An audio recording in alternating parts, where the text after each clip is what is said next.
Welcome back, everybody. Thanks for those who are tuning in for their second time for the second episode of Broadway and Breakaways, a Don't Puck with Media podcast. For those who don't know me, I'm Adam Beisman. Again, I'm originally from Nashville, Tennessee, currently living in Boston, finishing my master's. And as always, no matter where I've lived, I've been a diehard Nashville Predators fan. And that's actually somewhat how I got involved with the podcast with Don't Puck with Media. It's such a funny story and kind of speaks to my willingness to talk to anyone about hockey, but also just, when hockey lovers find each other, they're able to chat, and who knows what comes from it. It's funny, a few months ago, I was out here in Cambridge, and I was going to a friend's birthday party, and it was me and three other people, and we get into an Uber to to go to this party. We're going out in Somerville. Not a long ride, but long enough where we'd be able to chat with our driver and hang out with each other. I had the good fortune of being the tallest member of our group, so I'm sitting in the front seat. And we get in, and our driver, he's a little chatty with us. He's feeling good. He's asking us how we're doing, and we return the favor. And he's just proposed to his fiance. He's excited. He's Ubering to get a little more cash as he's getting ready for his wedding planning. And my eyes immediately lock not on the wedding, as three girls in the back are all excited for him, but I see the Four Nations journalistic credentials hanging from his dash. And that's the only thing I want to talk about with him. And we're chatting, and he says, yeah, I part of a podcast. We got a few guys, a couple of different teams. And, I've always kind of flirted with whether it's a podcast or a different blog that I tried out in college just to stay involved. And I jokingly said to him, I said, look, I'm from Nashville. I'm a huge Predators fan. If you ever need a guy, let me know. We exchanged numbers, and lo and behold, that would be Alex Fournette, who is also a member of Don't Puck with Media and a big Flyers fan. So I love the way that story kind of brought us all together. I think it just shows to anyone listening, don't be afraid. Also out in public, talk about your passions, keep an open door, and you never know where things will take you. So, I'm pumped about the ability to be here chatting with you guys again for a second time. And for everyone that's weighed in, provided commentary on Facebook, Twitter. My Twitter handle is @Adam Beisman, as you can see in the picture here. And if you're listening on Spotify, ADAMBIESMAN. Feel free to give me a follow and drop in any DMs, comments, or questions that you might like me to discuss about the Nashville Predators or hockey in general. So a lot of what I want to focus on in the podcast is, of course, everything Nashville and other things hockey related to. We're in a very unique situation relative to hockey in the last several decades, where we actually had an Olympic break. So the first time we came on here, talked a little bit about what the Predators could be expecting during this transition. This is literally like we were on day one of group play in the Olympics. Now we're on obviously a very different storyline. So it's a storyline worth touching on. I will talk about the Olympics. I'm going to start with the Olympics, and then I'm going to transition that and talk a little bit more about the Nashville Predators players who were represented, as you can see in our thumbnail. Juuse Saros, no spoilers here. He already won the bronze medal with an outstanding goalie performance, arguably the second best, maybe third best in all of Olympic hockey this year. And from there, at the end, I'll go on and talk exclusively about Nashville, some of their upcoming games, what I could start to see them do in the last couple weeks of the trade deadline.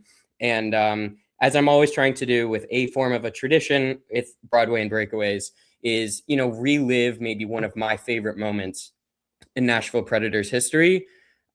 Just a favorite game, something that had a great story. And in addition to just any types of questions or comments that people might have, but if you have a favorite moment in Nashville history, and I haven't mentioned it before in passing, please mention it. And I love being able to dig back into the lore. So without further ado, I want to talk about the most recent hockey that we were watching. And it's hard for me to put into words at first the whole story that I think unfolded before our eyes with U.S. men's and women's hockey. And, really a strong and impressive Olympic performance for both, but I don't want to start in 2026. And I know that people, when I say that I want to go back to 1980, people are going to think that that's overkill, that it's, how can you over magnify the situation? This was just a fun game 46 years later. I don't think people fully realize that in 1980, the United States state of hockey was sort of like not even considered a major sport. There was baseball, basketball, and football, and hockey was something that guys in Minnesota, Michigan, and New England did for fun. And we had some good players, no question. I mean, there was University of Minnesota was winning national championships. They had really strong teams and rivalries, regional rivalries within the United States. But it wasn't something that had expanded beyond yet. The South did not have NHL teams. It was very much still an original 6+ vibe in the league. And right now, right after everything that we saw with the US winning gold in both men's and women's hockey, we can see a very different vibe, but in some ways it's still a little bit there. A lot of people who are major sports reporters suddenly watching hockey, tweeting about how exciting this is, and really showing what everyone who has always been a hockey fan in the United States, especially in the smaller markets like Nashville, has sort of been telling people all along. And then they had this opportunity where the game could speak for itself. So that's why I want to start with 1980. Herb Brooks comes in and takes on the role as the US head coach. And for him, it wasn't even just 1980.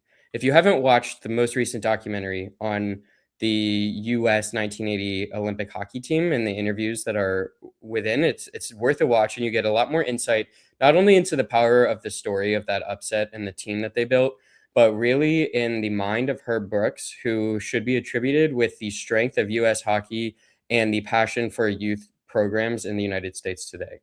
In 1960, Herb Brooks was passed over for the United States Olympic team. And that was the last time that the US would win gold until 1980. And in 1960, when the US won gold, his dad turned to him and chuckled, saying, "It looks like they made the right call." And I don't want to speak for everybody, but I can only imagine the fire that must have lit in him to go back, not just to beat the Soviets and get his chance to get gold, but to prove to his dad that he, in fact, was a winner and a champion. So come 1979, and he's pulling together the team for the United States, he's looking to build himself as a leader and also as a common enemy for the team so that they would unite together and play as one. And one thing that was really fun about the game on Sunday is it was an NHL All-Star game. We had the greatest talent in the world for US and Canada, easily the top 10 players in the world, with maybe a couple exceptions for Russian players, were on the ice at the same time. In 1980, the US was still committed to amateurs. We had guys that were pretty much just in college or had just finished that were playing for the US hockey team, while the Soviets are rocking out with their all-stars. This would be the equivalent of the Seattle Seahawks in this year's Super Bowl going out and playing Indiana football, who just won college football national championship, with a few other studs from some other programs. And he has to kind of take on this reputation of the United States is a bit of a joke. No one really cares. Hockey's never been there. No one watches hockey. And slowly but surely, he's building the program. But they are still struggling, and so is the country. In 1980, the United States is in one of their worst social fabric tears in recent history since the 60s and early 70s, when the Vietnam War was at its peak. Now things are bad again. No one's able to get gas. Gas is incredibly expensive and scarce. The Soviet Union has just invaded Afghanistan, and the Cold War has now started to become a little bit hot, and there's just absolutely no unity across the country. And in some ways, the hockey team served as that lightning rod that it brought everyone together, because these guys were just playing a game. And I remember, like everything, unfortunately, only by reading and watching, because I wasn't born in time for this game. But the amount of galvanization that occurred in the United States behind this team was meteoric. And by the time they got to their game against the Soviet Union, which was not the gold medal game, it was a round robin actually, where they just happened to be playing the Soviets earlier. Al Michaels famously said, "You might not know the difference between a blue line and a clothesline, but you're here anyways." And that really embodied the spirit of how important the sport was to the United States, because they had a bunch of their own kids, not professional athletes, kids going out there to face the Soviet Union. And just a couple weeks before, the Soviets had beaten the US 10-3. This was not looking like something that the US was expected to compete in at all. And then, everyone knows at this point, but the US wins 4-3. And it has arguably it's still the greatest upset in sports history. You talk to a wall against me if you feel otherwise, but there's never been such a clear mismatch in strength and caliber of the team, so much so that the Soviets didn't even know what to do when they were losing late. They didn't know that you pull your goalie to give yourself an extra attacker. And that's mind-boggling now that you could go in so ill-prepared as a coach. And several years, go down, and the U.S. does not repeat. There's definitely a lot of excitement. Some of the guys still played in the '84 Olympics, but the U.S. is not able to come close to sniffing this. However, the NHL is building off of some of this momentum. You're seeing a lot of new teams coming up, especially Nashville, as they appear in 1998 alongside Columbus, Minnesota. Other cities had just been added to the league, like St. Louis and Washington, within 15 years of the 1980 game. And then now, as I'm starting to follow as a Nashville Predators fan, and I'm really getting into hockey, we do actually get the privilege of watching some Olympic hockey. And all of a sudden, I can sense the excitement and the passion behind why everyone loved this moment. But I will be the first to admit, too, that the movie Miracle did a lot to explain the story and bring it to life for people that weren't there to watch it. And I remember watching it in a DVD player in the back of my parents' car, because that was still the thing we did back then, which now makes me feel really old. And even when I was not even 10 years old, I still was fully able to process the weight of that game and the impact that would have had on sports, etc. And several years later, while I was kind of contemplating on the power of the sport and of sports generally, and hockey and that game, I was doing a little bit more research just to read up on it, watch some videos, and I came across an article that was written in 1980, and it's called "A Reminder of What We Can Be," the 1980 US Olympic hockey team. And it brings in a lot of, as I was just talking about some of the social fabric issues, it elicits a lot of feelings that I think many people would say were relevant in 2016, which is when I came across the article, but then also today, where you arguably our social fabric might even be more ripped at its seams than we've ever seen before. And I want to read a couple of lines from it that just every time I read them, they give me chills and almost evoke what I envision and hope that, like, national sports is able to do for other people. And starting with here in Santa Monica, a photographer heard the outcome of the game and went into his local grocery store, a mom and pop operation run by an elderly immigrant couple. "Guess what?" he said. "Our boys beat the Russians." And the old grocer looked at him. "No kidding." Then he started to cry. "No kidding." In Winthrop, Mass., 70 people gathered outside the home of Mike Eruzione, who had scored the winning goal and croaked out the national anthem. Not "God Bless America," which is what the players were singing in Lake Placid, the Star-Spangled Banner. One man was listening to the game in his car, driving through a thunderstorm, with the U.S. clinging to a 4-3 lead. He kept pounding his hands on the steering wheel in excitement. Finally, he pulled off the highway and listened as the countdown started. 5, 4, 3, 2, 1. As Al Michaels has now shouted, "Do you believe in miracles?" "We beat the Russians." He started to honk his horn. He yelled inside his car. It felt absolutely wonderful. He got out and started to scream in the rain. And there were 10 other cars pulled off to the side of the road. 10 other drivers yelling their fool heads off in the rain. They made a huddle, and then they hollered together, "We beat the Russians." Perfect strangers dancing beside the highway with 18-wheelers zooming by and spraying them with grime. And to me, that the ability for complete strangers to find something to bond over, immigrant families who had come to the United States, and immigration is such a hot topic and are not always welcome in the United States anymore. It's something that I want that ethos and that strength to come back forward. And I would say that in 2010, we were flirting and we were teased with that. The US and Canada faced off in the gold medal game in Vancouver, and it was one of the greatest games they ever wrote. You see that some of it again becomes an NHL All-Star game. It's tied at 2. It goes to overtime, and in a beautifully poetic way, the Nova Scotia-born Sidney Crosby buries the overtime winner, winning the gold medal for Canada on their home ice right moments before the closing ceremonies. And as happy as I was for Canadians to have that moment in Canada, all I could think about is I can't freaking wait for the United States to get back there. And ideally with some Nashville Predators a little bit present, because Shea Weber was a huge asset for the Canadian team. And it was actually, I believe, in that Olympics, he burnt a hole in the net because his puck was shot so hard that they actually had to pause a game and go back and add time and the goal.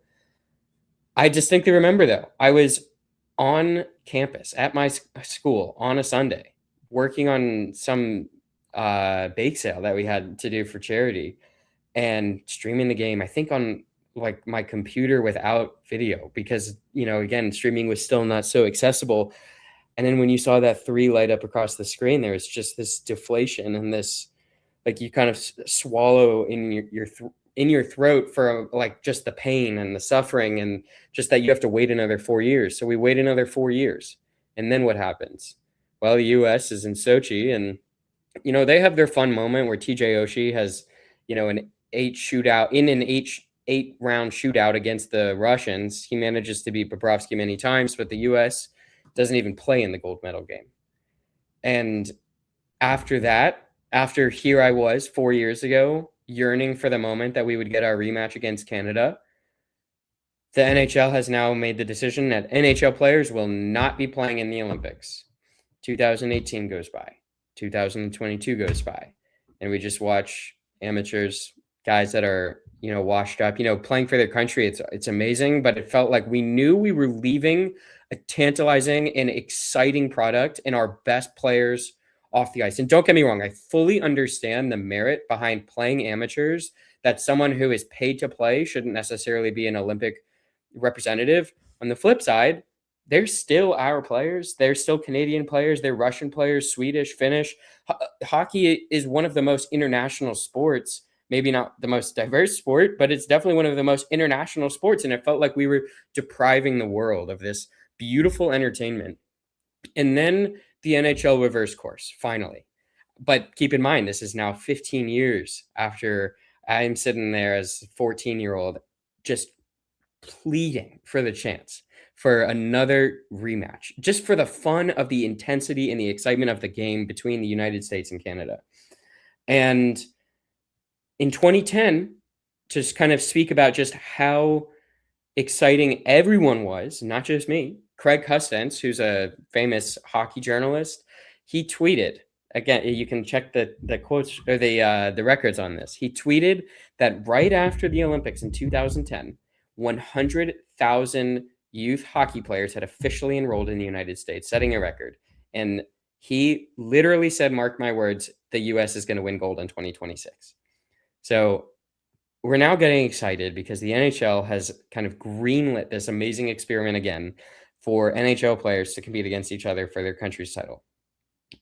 2025, they kind of give us the appetizer with the 4 nations. I talked about this a little bit in my last podcast, but the 4 nations was exclusively within the confines of the NHL, where for just Sweden, Finland, US, and Canada to play against each other.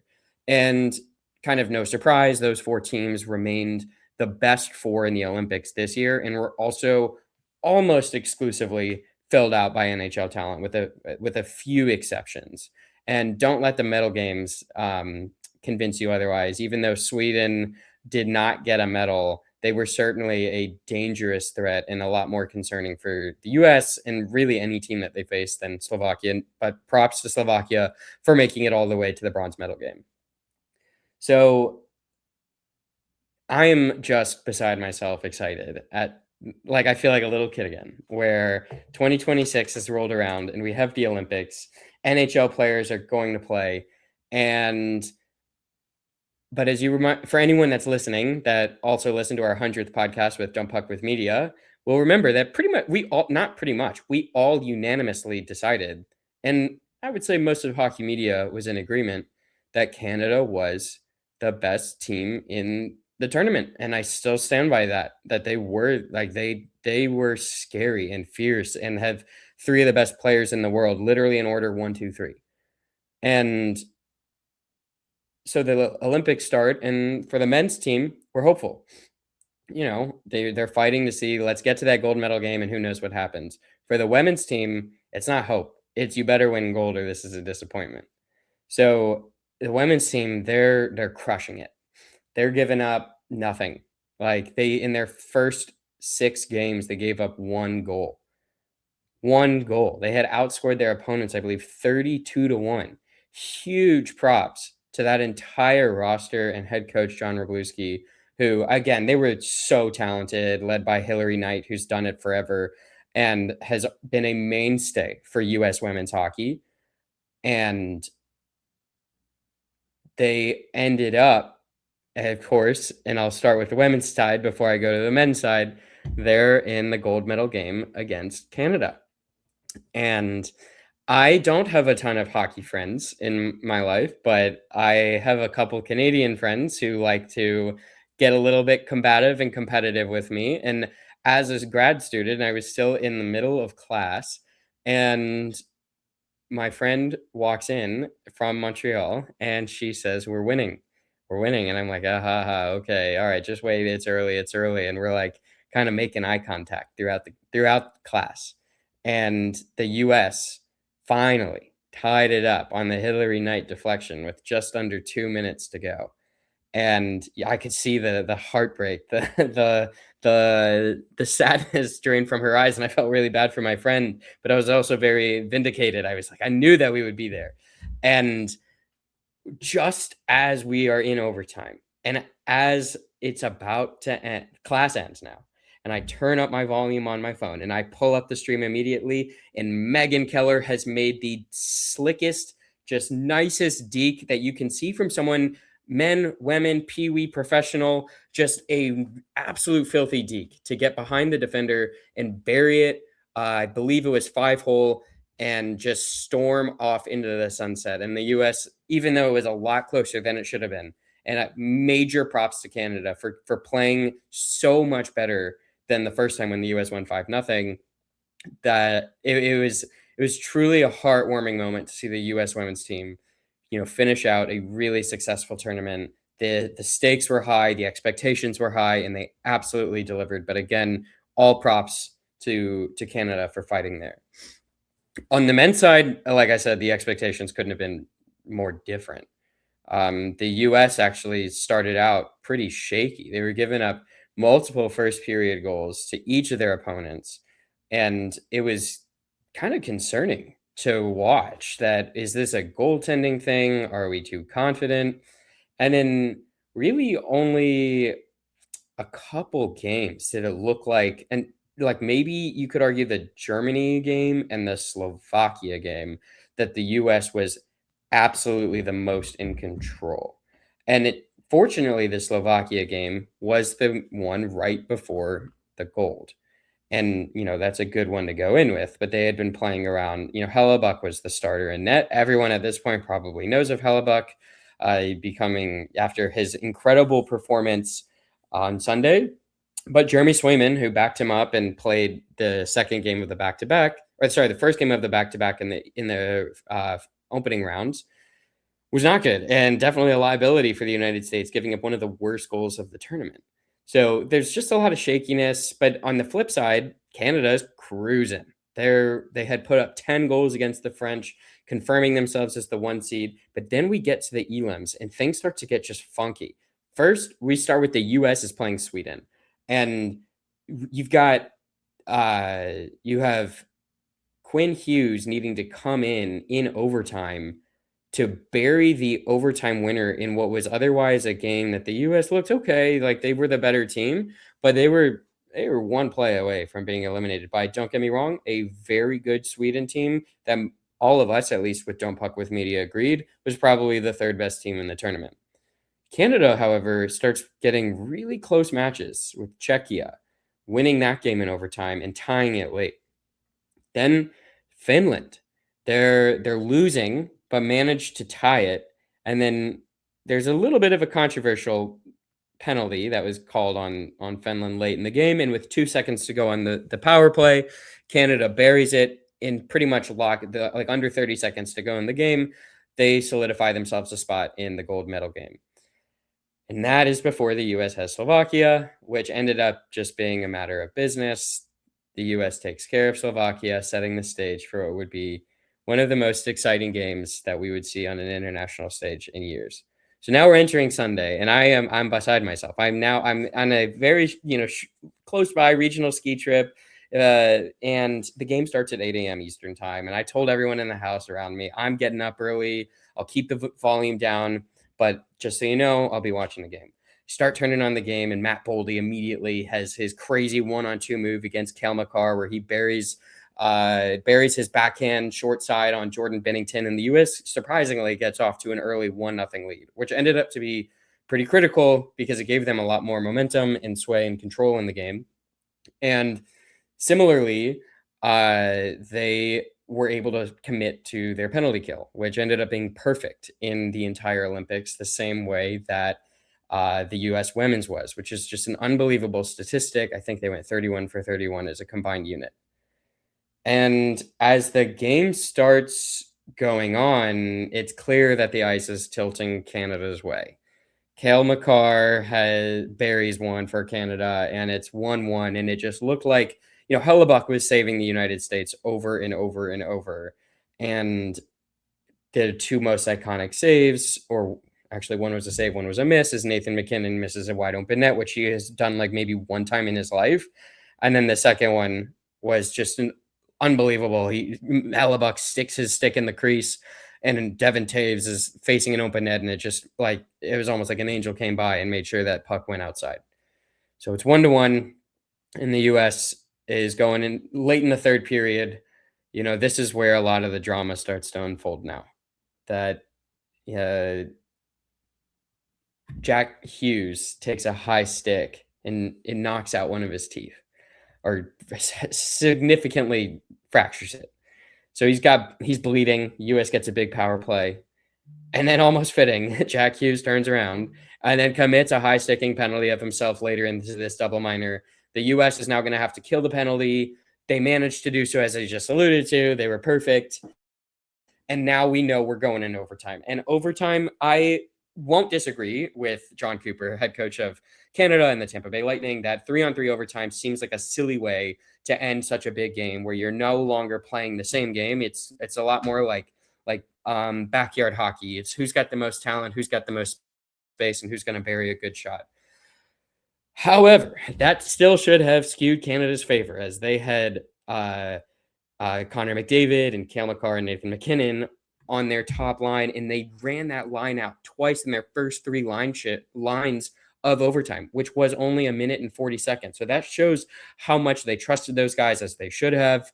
And the U.S. honestly caught a lucky break. There was a loose puck in the middle of their defensive zone that Jack Hughes is able to poke out. And heading down the other side is Zach Werenski, and he manages to body his man, get a clean look at the puck, pass it across. For Nashville Predators fans who remember the lore, this is a lot like when Calle Yarncroke comes out of the box and is able to set up Colton Sissons for the game-winning goal against the Anaheim Ducks in the 2017 Western Conference Finals, like an identical setup, and Jack Hughes then buries it. And I really didn't expect this to happen, and I didn't even know what my own reaction would be, but I happened to, at this point, I'm sitting in a car, And all I can think of is that same article from E.M. Swift that I read from, that just thought about all the cars that were honking and everyone who pulled over. And we didn't do that. We were in rural Maine. There was no one else really around us.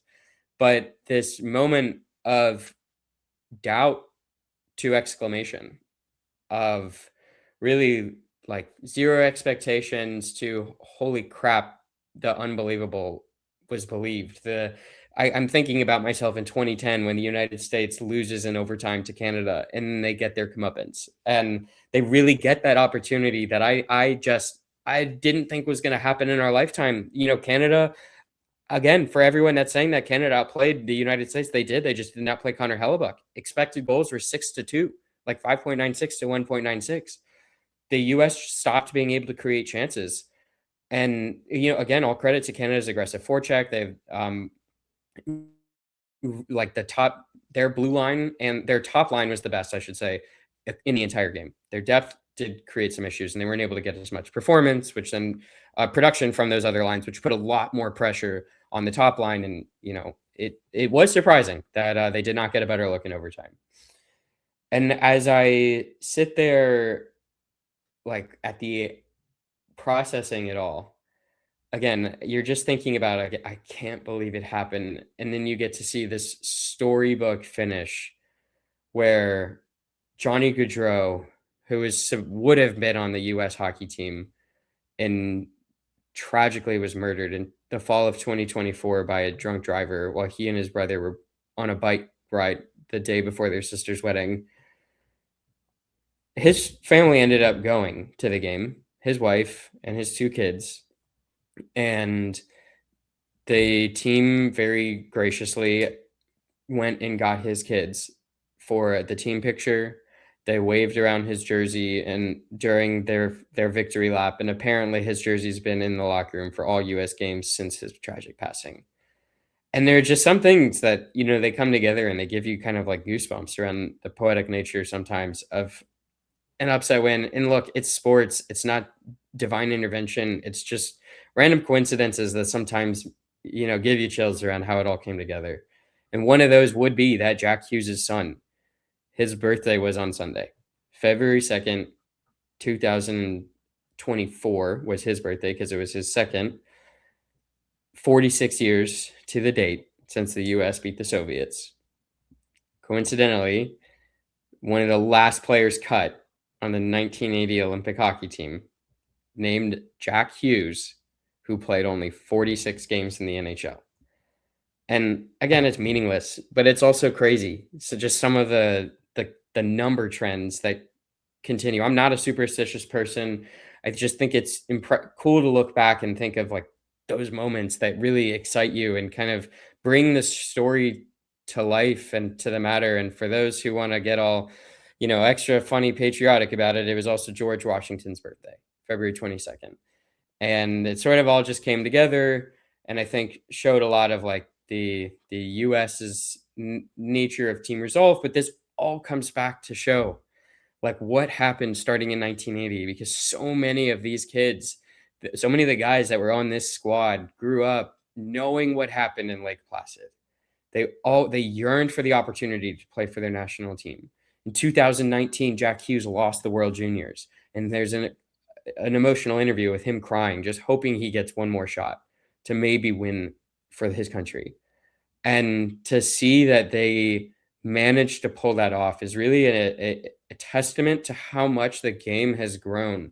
And I don't even think I was fully aware of how much I can say that being a fan of the Nashville Predators is in large part because of what happened in a 3-hour afternoon somewhere on February 22nd, 1980 in Lake Placid, that the United States was welcomed into the hockey world. Well, maybe they weren't welcomed, but the United States welcomed hockey, let's put it that way. And it's exciting. It makes me feel really this kind of, there's this unspoken history, this brotherhood that the team has, fine, but the way that other fans can feel it. And other hockey fans, myself included, have always known how awesome the game is. That's why I'm here talking with Don't Puck with Media, because it's beautiful. It's got this this fluid-like motion of nonstop energy and tension, and then suddenly it just snaps, it breaks, and the United States won the gold medal. And it could have gone the other way. It did in 2010. And it's still this beautiful investment that we all make. Our teams are not good for the most part. And here we are still taking our time to think about it and to talk about it.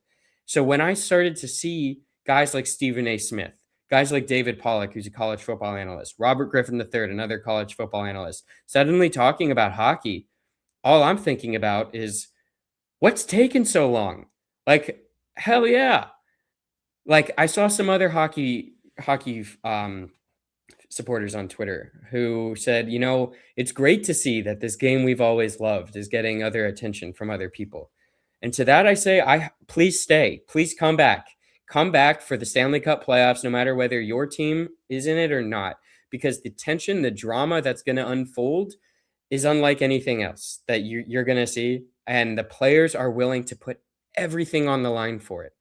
And bringing me a little bit to my next topic is they're willing to put everything on the line for it, almost to a fault. And the NHL is going to have a little bit of a conversation as to what does their presence in the Olympics look like in 2030.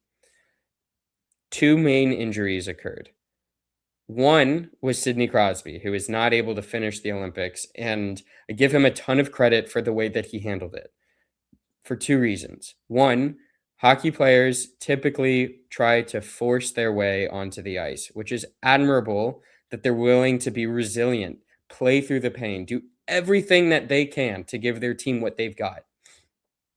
But Sidney Crosby, after receiving a lower body injury in the quarterfinals, realized that he would be a liability, which is crazy to think that even a non-100% 36 or 37-year-old Sidney Crosby would still be such an asset to their team, is such a testament to him. Not even a Crosby fan. As a Nashville guy, he leaves bad memories in the 2017 Cup final for us. Many Nashvillians will relate.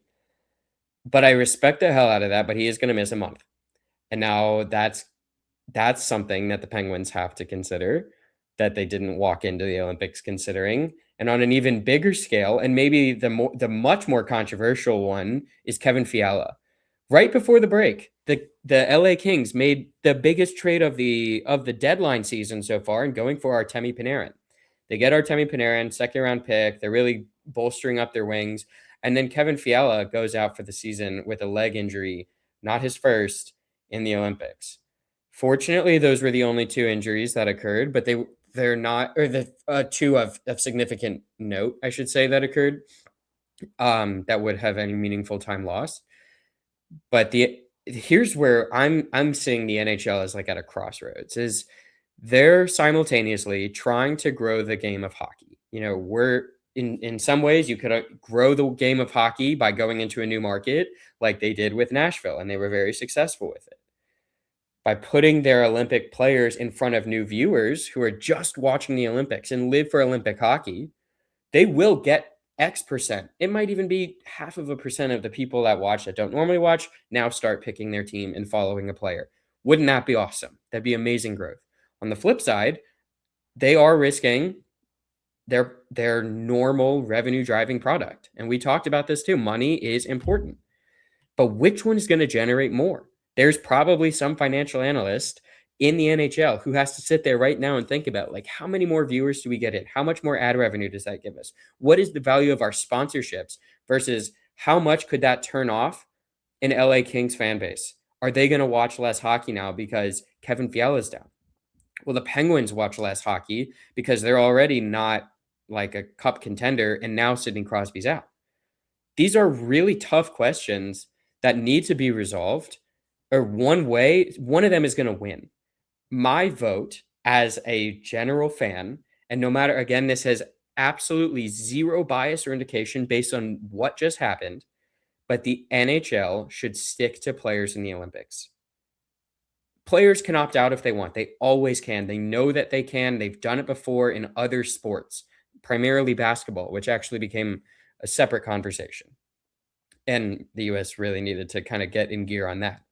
Hockey's different. And one of the things that's beautiful about hockey is guys view this as ultimate opportunity to play with their brothers, their team as one. And you see that not just for the US or Canada, but across the board. It's one of those, you just never know what's going to happen, and you never get to have that locker room, that passionate experience back. And I don't think any player would turn down that opportunity. So the NHL, though, could generate so much more momentum by exposing the rest of the sports world to their product. In some ways, it was funny, but in some ways, it was kind of sad that a lot of people that I know had never heard of a single player that was on the ice this past Sunday, that they'd never heard of Connor Hellebuck, that didn't even know how to pronounce his name, that, you know, Matt Boldy was just a dude from who plays in Minnesota.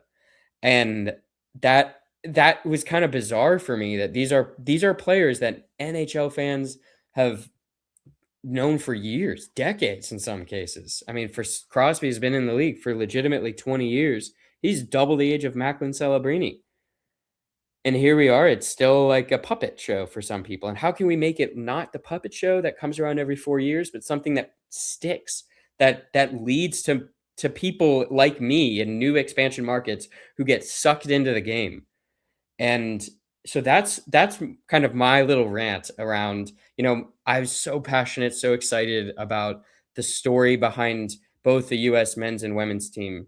And I don't want to get into the politics that ended up arising outside of it, because I don't want that to detract from what the team accomplished and what the women's team accomplished, because both teams should be incredibly proud of that. And this podcast is here just to talk about the on ice, the storylines behind it, and everything on that front. But there's obviously plenty to discuss around the antics afterwards. I want to then kind of take this opportunity to now bring us back to the Predator specific focus, and let's talk about the Preds that were in the Olympics. We saw 4 players, and they had a wide range of experiences. Roman Josi playing with Switzerland, Philip Forsberg playing with Sweden, and then Erik Haula with Finland, and Jussi Saros, who's in the thumbnail here, as the starting goalie for Finland, and which continues a long lineage of Predators goalies with Finnish heritage. Of course, notably Pekarinen, and then actually before that was Czech goalie Thomas Vokoun. But again, we've been super lucky to have such a good stretch of goaltenders in Nashville history. You know, I'm less focused on Roman Josi at the moment because Switzerland had a good tournament. They didn't walk away with the medal, but they had a strong showing. He was the captain, very proud of him. He's continued to be a strong face for Nashville. What I think are more interesting storylines are what happened with Sweden and Finland. So again, for those who listened, Sweden and Finland, to our 100th episode, Sweden and Finland were walking in as, you know, number 3 and 4, arguably in that order respectively. But I actually did make the claim that you could have seen Finland come in at number 3, not just by a fluke to Sweden, which ended up happening, but I do genuinely think Sweden was that talented. Sweden was making some kind of odd decisions around Philip Forsberg. In the first game, he had 1 shift. And you could go through, and Sweden had an amazingly talented team. And I'm not saying Philip Forsberg necessarily had to be on their first line, but I would be hard-pressed to find 12 other forwards that I would confidently say were better than he was on Sweden. So I'm starting to rack my brain here. Like, he got 1 minute and 10 seconds basically of action in the first game.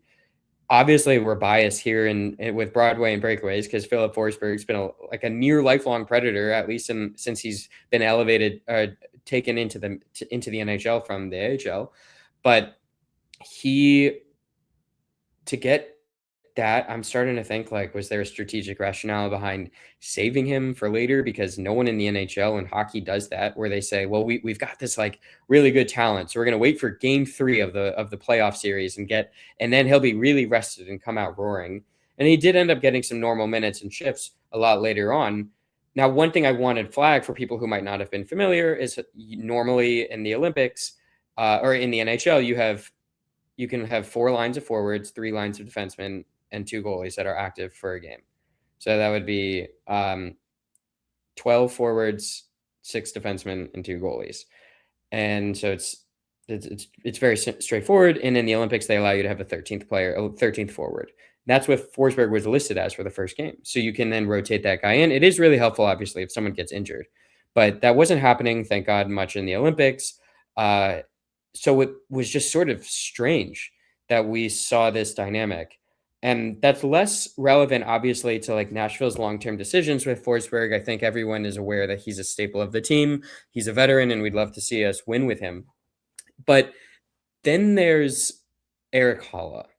And Erik Haula is one of Nashville's best centers, which isn't saying a lot because he is currently anchoring sometimes our second or third line. And Nashville's always been weak on centers in for forever. Like Mike Fisher was probably the best longtime center that they ever had in their history, and he's a great player, but he's not going to go down in anyone's record books as a Hall of Famer by any means. And Erik Haula had a pretty good Olympics, and I'm thinking about it. He got some goals. He was able to get Finland on the board early in a couple games, and all I'm thinking about is, did he just raise his trade capital? Like, is he finally going to be worth a lot more than what we had before? Because for those who are not familiar, still Nashville is not in a playoff spot. They're given around a 20% chance just to make the playoffs. And I can assure you that if they make the playoffs, Erik Haula is not going to be the reason why. If he somehow is stumbling, found this podcast and is still listening, major props to you, Erik. Thank you for doing so.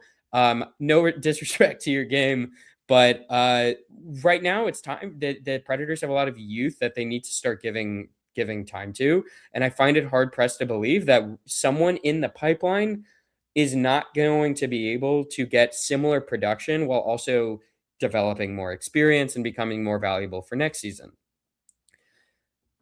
And then I'm going to come back to the trade deadline in just a moment, but the last person I want to touch on is UC Saros. And UC Saros has not had an amazing year in Nashville. Actually, Jussi Sananen has had better numbers recently, which in some ways is relieving a little bit to see that the Predators are in contention for the playoffs, and it's not because of goaltending. So that if UC Saros might return to form, maybe the Olympics helped him get there, that there's a chance they get hot. But we don't want to rely on the goalie. Nonetheless, everybody in Nashville is so happy that UC Saros got the bronze for Finland. It would have been very cool if Finland had been able to pull it off against Canada and see him get a chance to fight for the gold and maintain this continuous dynasty that no one talks about is Finnish hockey. In the last 6 Olympics, they have 5 medals. They've really just been, with NHL players, that is, they've been a force to be reckoned with and continue to fight. And one thing that was interesting to note at the end of the Finland-Canada game is when Sam Bennett has crashed the net, and that's how he draws the penalty. And UC Saros is not a fan of speaking up a lot. Matthew Tkachuk is not a fan of Sam Bennett. They made sure to fight in the first few seconds of the Four Nations face-off. But after the game between Finland and Canada, and as I mentioned, Canada won the game on a power play with 2 seconds to go on the power play with a rocket. I believe that actually was Nathan MacKinnon. So we do know he can shoot from the point, even though he missed that big one against the United States. That UC Saros was just saying, he was implying heavily that is Sam Bennett's game and that he got away with it, and that everyone knows that. And for UC Saros to come out and say that was remarkably loud. And we never see that in Nashville. I mean, it's funny, John Cooper made fun of him a little bit, and deservedly so, but I appreciate this banter. Is UC Saros his ad, I think it's with Mass Mutual, is, I don't remember though if that's correct, but he sits there talking to Ryan O'Reilly and he's just saying no goals, no goals, no goals. He's a quiet man. and that's how he likes to play. So when you saw that he was lighting up about that, as a Nashville fans, I was upset for him. But who was really upset was Finnish legend Teemu Selanne, who was complaining that Finland had to fight against Canada and the refs who that he was accusing of being Canadian. I'm not weighing in one way or the other as to whether that was exactly the right call. Just wanted to talk a little bit more about how UC Saros seemingly stood on his back to keep Finland contentious for so long in the Olympics to then get them to their bronze medal game where they easily won. So again, very happy for UC Saros. Now let's come back to the trade deadline for the Nashville Predators. Their next 3 games. So the trade deadline is March 6th. That is next Friday, a week from Friday, and that will creep up on us. And I think a lot of teams are going to look to see how their first couple games go when they're back.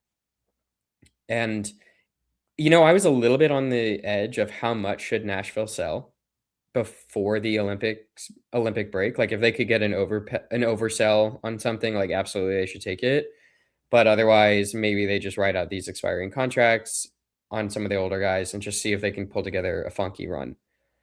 Well, the fact that the Poyle to Trotz administration was there for 2017 is both awesome that the Predators proved that they could make a cup as the 8th seed, but it's also the downside of believing that just making the playoffs alone is going to be sufficient, because I am a firm believer at this point in time that anyone who's still listening can quote me on this, that the Nashville Predators need to be sellers with no ifs, ands, or buts. They are at best making the first round. They're not beating the Colorado Avalanche, even though they did 7-3 a few weeks ago. They're not going to beat them 4 times. Yuchi Saros is going to have to stand on his head, and the Predators are going to have to get early leads, which they're not very good at, and they're not very good at coming from behind either.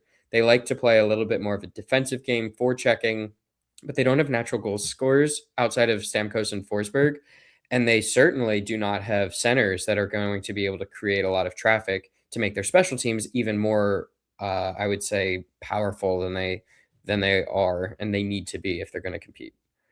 So I would say a little bit too is after watching what was functionally like 8 games of NHL All-Stars, and you see 0 Nashville Predators on Canada or the US, somewhat of course by the nature of our roster, but with UC Saros being the best player that was there, it's pretty clear. Like Nashville did not make the All-Star game. They've got young talent in the pipeline. They have Zach LaRue, who's waiting to come up from Milwaukee, Fedor Svechkov, Tanner Melendek, a lot of young guys that are not going to produce right away. Matthew Wood did for a little bit, but he's kind of petered off a little. But why not use this experience to give them reps? Maybe they step in and are actually able to provide. Someone's going to score goals. You're not going to score nothing. We'll see if Brunette is really the right coach, because he will actually have to pull the X's and O's, match up against the different teams and the different way that they like to play, using these young guys and maxing out their talent in some ways the same way that Herb Brooks had to do. Obviously, these guys are all going to be professionals, but they're novices. Some of the veterans like Luke Evangelista is only 24. There's a lot to pull from this team and to watch and to still unfold. And I think that the Predators have sort of been in this perennial rebuild since almost like 2021, when they were falling apart. The penalty kill was a joke. They ended up not making a run of any serious note.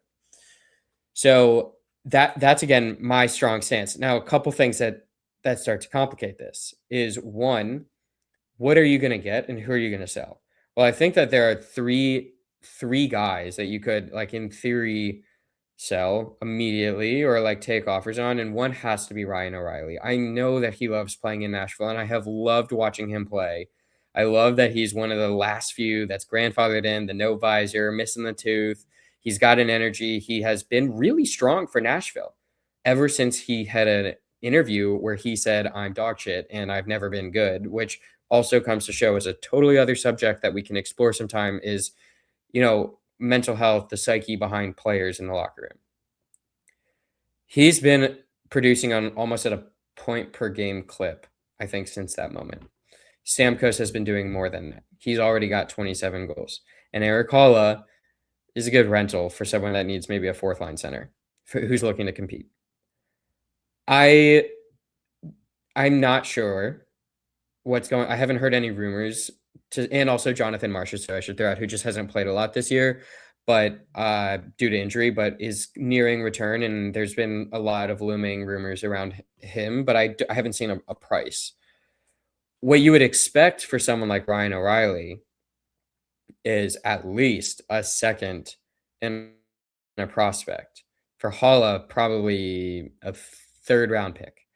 For Stamkos, if you're able to retain some of the money, which the Predators could afford to do, they could get at least a first.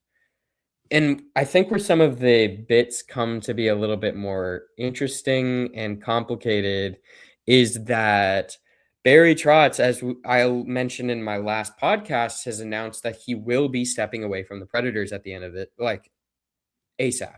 He will finish out the deadline, the season as long as needed, but they're looking for his replacement.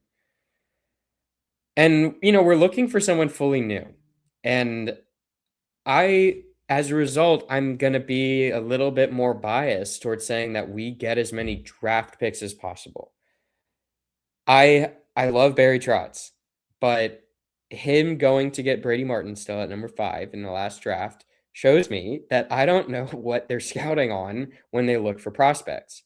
So unless we get lucky or the new GM somehow comes in before March 6th and we have an assessment, I would rather get as many first 3-round picks as we can possibly get and just reload that arsenal than worry about someone that's already out there based on the premises of what Barry Trotz has already been trying to do. So unless again, you get a clear overpay where it's something like Philip Forsberg being offered up for Martin Erat. But those are probably not going to happen. Enough GMs are wise enough to understand what those look like. Even in the Artemi Panarin trade, it was just a pick. It wasn't a player. They should have gotten more, but it was still just a pick. So there is no clear fleecing that occurred. The one other area that I would expect that Nashville should be exploring is how can they trade off some of their blue line depth, really just outside of Roman Josi. We just saw the Colorado Avalanche trade away Sam Girard, an original Nashville Predator, which pains me to see is how good he's been in his career. And they have a need, I would say, for more defensive depth, especially someone due to injury. But really, any team that's looking for a third line assistance, Nashville's had about 8 defensemen that they've been rotating through.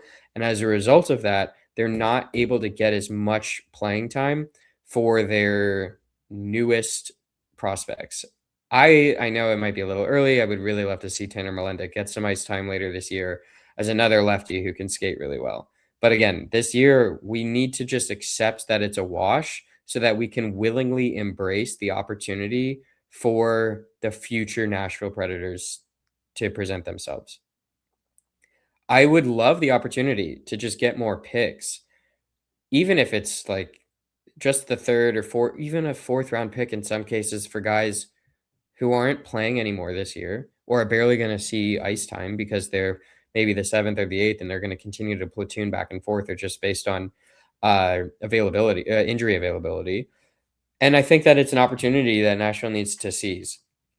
This all comes back to, and I haven't pulled up like the exact numbers on production recently, but the outside of Forsberg, Stamkos, and O'Reilly, pretty much, and Josi just on his defensive metrics, but pretty much everyone is replaceable at this point. No one is putting up 40, even 30 goal seasons outside of those guys, where we shouldn't be considering the opportunity to move them if we're getting a very nice asking price, or if someone else is willing to give a very nice offer to our asking price. We'll see what Trotz is doing. The next 3 games that Nashville has might be indicative of this. I don't love the idea that it should come down to the next 3 games because you could get lucky and pull together a string of wins and maybe still be in a playoff position. It doesn't mean that you're a long-term playoff team. First, we've got Chicago, then I believe it's Dallas, then Detroit. Chicago is a team that Nashville should win against. They have not this year. They have lost to Chicago. If they lose, I think it should be the nail in the coffin. Just stop having this conversation. In probably classic Nashville Predators fashion, they will take Chicago to overtime. They will either win or lose, doesn't matter. It's going to be a Pyrrhic victory if they win. Then they will win their next game against, I think it's Detroit, who is dangerous and also has U.S. hockey player Dylan Larkin coming back on a tear. And then lastly, they'll have Dallas, who's one of the best teams in the Western Conference and has a now rested Jason Robertson, who should have been on the U.S. Olympic hockey team. All three of those teams are a lot more aggressive offensively and defensively. Uh, for instance, Dallas is a very good defensive team. They are not going to let you score very easily. And if they get an early lead, they're going to punish you. And Nashville, like I said, is so bad at generating offensive opportunities, especially when they're coming from behind. Dallas will make good use of passes up the middle, and Nashville's going to have to be very aggressive on their forecheck in the neutral zone to prevent that from happening. Chicago is the best shot that they have a chance at winning just by playing their own game, because they are a little bit bigger and their expected goals for are a little bit higher than Chicago's has been all season. The power play for Nashville has been sufficient. It's been actually kind of lethal with Stamkos and Forsberg getting back to form a little bit, but their penalty kill has been muttering, and it's not, especially with like a sub 0.9 save percent goaltending and Onanen and UC Saros as of late. It's not something that they can rely on. And again, all of this to me is saying we need to sell at the deadline and not worry about game by game predictions, because what I'm going to get more excited about, I think, hopefully in my next pod after the the deadline, is what can we start to expect from which prospects get called up, because hopefully we do make some sales. If we don't make any sales, then we will continue to focus on their odds at a playoff push, but we'll probably then also take a look at Milwaukee, see with a little bit more depth, like what's going on there. Fedor Svechkov, for instance, getting it sent back there. Zachler has been tearing it up. He has had NHL ice time before, and in my opinion, very much should be coming back for more before the end of the season. And but so that's where I'll pause the conversation today on the Nashville Predators and their deadline moves. Super high level a little bit, because I have no idea what they'll end up doing, but I really think that we got to be looking at O'Reilly, Holla, Stammer, and Jonathan Marchessault, and everyone. Yeah, honestly, I didn't even mention him yet, but if anyone is listening and willing to take on Brady Shea's contract, like, please come talk. Like, we'll listen. I don't think we're going to get any takers. He is having a better year than last, but it's a loaded contract for a defenseman that's not playing up to $7 million a year. So putting a pin on that, I'm going to get to the closing segment that I've mentioned I always wanted to talk about, and which is one of my favorite moments sometimes in Nashville Predators history. And I'm gonna pick one that is from 2018, because it's also just stupid funny that how it happened. But I was living in Chicago, I was in school there, and I was playing broomball. For those who haven't played, broomball is like hockey, but it's, imagine you took a broom and you took the thistles off. So now you just have like the nub at the end of the broom, and then you have like a pretty weighted ball. That's the puck. It's I don't know, like yay big. And it's really tough because you're running around on shoes and you're trying to maintain balance and use your upper body. I'm fully locked in. I knew that the Predators were playing the Blues this night, and this was like not a good Blues team. Like like they were fine, but if this is the season before they go to the Cup after having one of the worst starts to the NHL season, and we're down 3-0. I'm like, every time I come off, we have a broom ball break. I'm checking the score, and I couldn't believe it. And then game ends, and I see that it's 3-1. So now I turn it on. I'm watching it on my way home, and I'm driving. I walk to the car. I see that we've now tied it 3-2. We have a great short-handed goal. Awesome. Now I'm following, and it gets even more electric in that we're at home It's a cold winter night, and they tie it late in the third period. I believe it was Austin Watson. Could have been Craig Smith though. Gives it the third goal, and it's now I'm super excited. I am driving home, trying so I can watch the overtime play, and I find a parking spot in Chicago. It's had a blizzard recently. Not as bad as those of us in Boston and other parts of the Northeast are experiencing right now, but still several inches, and it was dark, so you couldn't see everything that was out there. So I find a parking spot, weirdly pretty close to my apartment, and I get out and I turn the game back on my phone, and only to see Philip Forsberg scoring to win the game in overtime, capping off like an amazing comeback, especially beating a division rival. But what makes it funny is actually not what happened at the end of the game, but what happened the next morning. I was so focused on being able to watch the game. I thought for sure I had found a great parking spot. Reminding you all, there was a lot of snow. Turns out the reason that spot was available is there was a fire hydrant. So I had parked in front of a fire hydrant, got a nice $125 fine by the city of Chicago, which will find any possible way to take your money. And admittedly, I probably still might have missed it given the snow, but I just like to think it's funny that I was so locked in to Philip Forsberg getting a game-winning goal in overtime. I think it was even on a penalty shot, and to see Chris Donick going wild, and he's been calling play-by-play for the Nashville Predators for, at this point now, over 10 years, and has been a really good follow-on for Terry Crisp and Pete Weber. It was just an electric moment. And there are so many moments like that I had in college where I just remember, no matter how stressful things were, I'd tune into the Preds game, listen in, watch the highlights. And yeah, so hopefully many more highlights to come.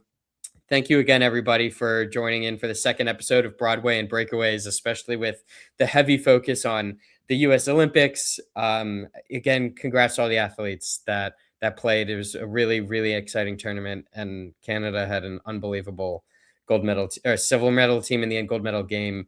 But again, can't wait for the next bout of international play, and we'll be back with some post-trade deadline news for the next podcast. So have a great day. Swagger down the street with your red lips and funky beat. You better hold your head up to the sky. I'm gonna roll with you till the day I die.